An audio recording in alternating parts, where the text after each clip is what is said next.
The Aral Sea is situated in Central Asia, between the southern part of Kazakhstan and northern Uzbekistan. The Aral Sea was, once upon a time, the fourth largest lake on the planet. The only three that were larger than it were Lake Victoria, Lake Superior, and of course the Caspian Sea within the same region. But the lake has been getting smaller since the 1960s.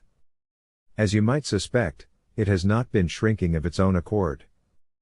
The Aral Sea and its decline are of significant interest and growing worry to scientists due to the astonishing shrinking of its area and volume that began in the second half of the 20th century, when the region was a part of the Soviet Union, and has continued into the 21st. The diversion, for irrigation purposes, of the riverine waters of the Darya, ancient Jaxartes River, in the north and the Amu Darya, ancient Oxus River, in the south, which emptied into the Aral Sea and were its main sources of inflowing water, was chiefly responsible for this change.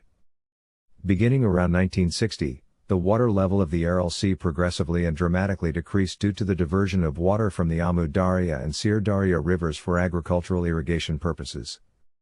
As the Soviet government converted large areas of pasture or tilled land in what is now Uzbekistan, Kazakhstan, Turkmenistan, and other Central Asian countries into irrigated farmlands using the waters of the Amu Darya, Darya, and their tributaries, the amount of water reaching the Aral Sea decreased. By the 1980s, the two big rivers had nearly dried up before reaching the lake during the summer months. Because of the evaporation of its now depleted waters, the Aral Sea began to shrink rapidly. By 1989, the Aral Sea had receded to create two distinct portions, the Greater Sea in the south and the Lesser Sea in the north, with salinities about twice those of the 1950s. By 1992, the overall size of the Aral Sea's two portions had been reduced to around 13,000 square miles, 33,800 square kilometers, and the mean surface level had plummeted by nearly 50 feet, 15 meters. The Aral Sea had receded into three different lakes by the end of the century. The Greater Sea had split into a long, narrow western lake and a bigger, broader eastern lake, with the remains of the Lesser Sea to the north. The water level had plummeted to 125 feet, 36 meters, above sea level, and the volume of water had been cut by 3/4 since 1960. Almost no water from the Amu Darya and Darya ever made it to the Aral Sea anymore. The eastern portion of the Aral Sea experienced the most dramatic and immediate loss in the early 21st century, shrinking by about 4/5 between 2006 and 2009. The World Bank supported the Koch Aral Dam, finished in 2005, and initiatives along the Darya that appeared to be safeguarding the northern portion of the sea.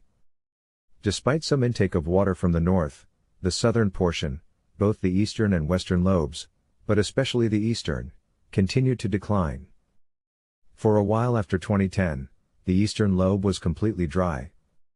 People's health costs in the area began to appear quickly after water levels dropped sufficiently to expose areas of the seafloor.